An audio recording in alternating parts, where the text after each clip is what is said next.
the 3 things that you need to be considering when you're fixing your shoulder. Let's go through them now. Now, the first one that I'd like you to consider when you're fixing your shoulder is, what do you need to do less of? What is it that you need to do less of? Because I'm sure that there's something that we're maybe overdoing a little bit that's causing that pain.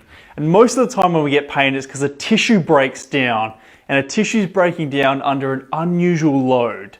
Now, I'll give you an example. Now, recently I decided that I was going to do some push-ups, and I was going to do 100 push-ups a day because all the gyms are closed.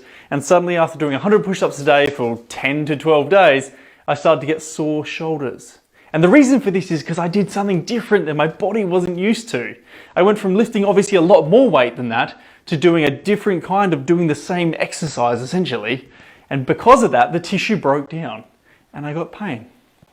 Now, the next one is, what do you need to do more of?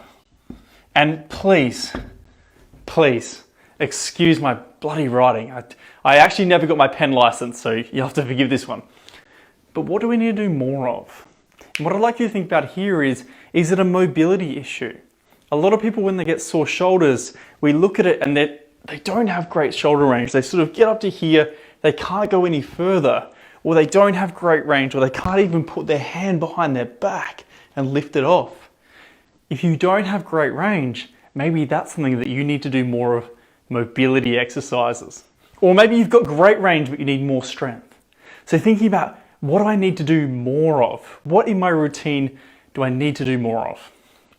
And the last thing, the third thing, doing less, doing more, how am I going to keep myself accountable to this?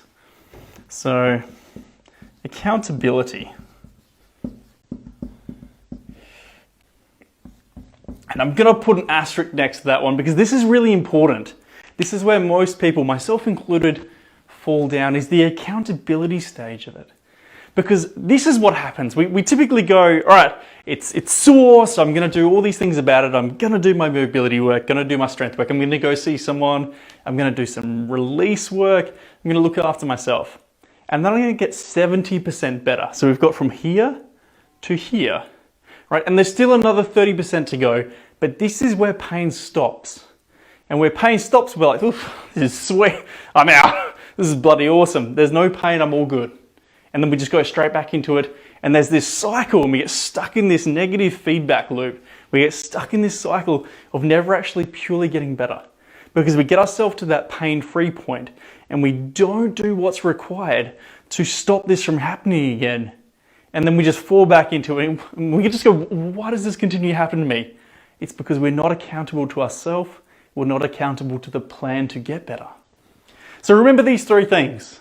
What do I need to do less of, right? What do I need to pull back for a little bit? What do I need to do more of? And accountability. How am I going to keep myself accountable? Those 3 things, my friends.